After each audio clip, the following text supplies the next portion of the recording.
São Romão house by SAMF Arquitectos in Portugal. This is the refurbishment and enlargement of a house in the Barrocal region of the Algarve, in the south of Portugal. This is a transition area between the coast and the Caldeirão Range of Hills to the north, mostly agricultural land producing citrus fruits, almonds, and figs.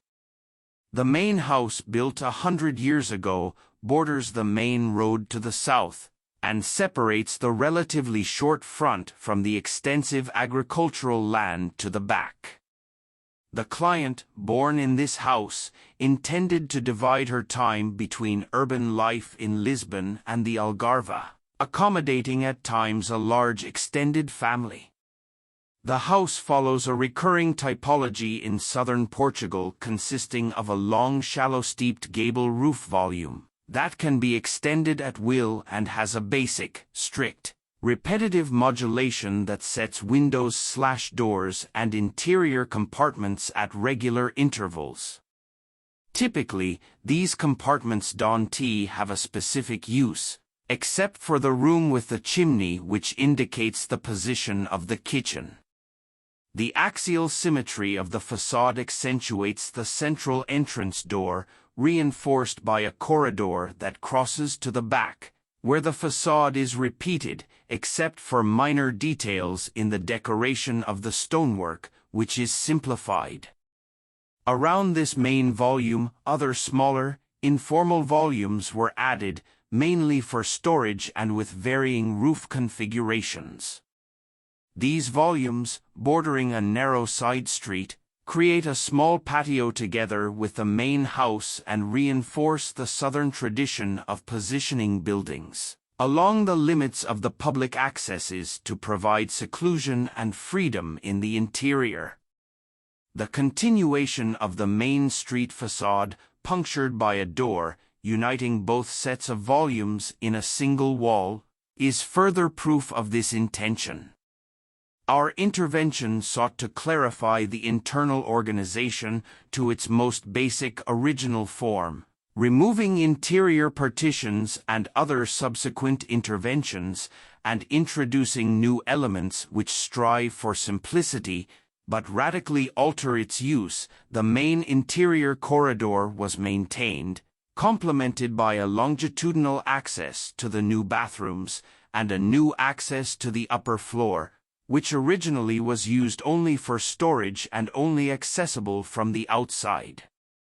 The main interior corridor was maintained, complemented by a longitudinal access to the new bathrooms, and a new access to the upper floor, which originally was used only for storage and only accessible from the outside. The main room, which possessed a chimney, was altered into a double-height room, and a small high window was introduced, connecting both floors visually at the end of the promenade through the house. New openings were made in the structural longitudinal interior supporting wall, connecting the living room to the kitchen, and providing a circular path inside this social area.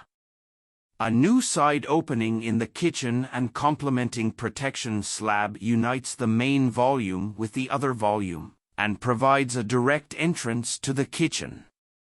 The upper floor was divided into small bedrooms along a corridor that ends in a taller lounge space, under a single gabled dormer that extends from the front to the rear facade.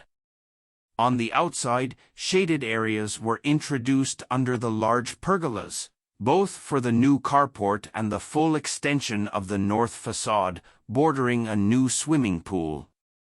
Materials were restricted to the traditional terracotta tiles on the floor throughout the house and pool area, terracotta roof tiles, white stuccoed walls, pine wood planks over the light construction of the upper floor, light blue painted carpentries on the inside and a darker hue on the outside.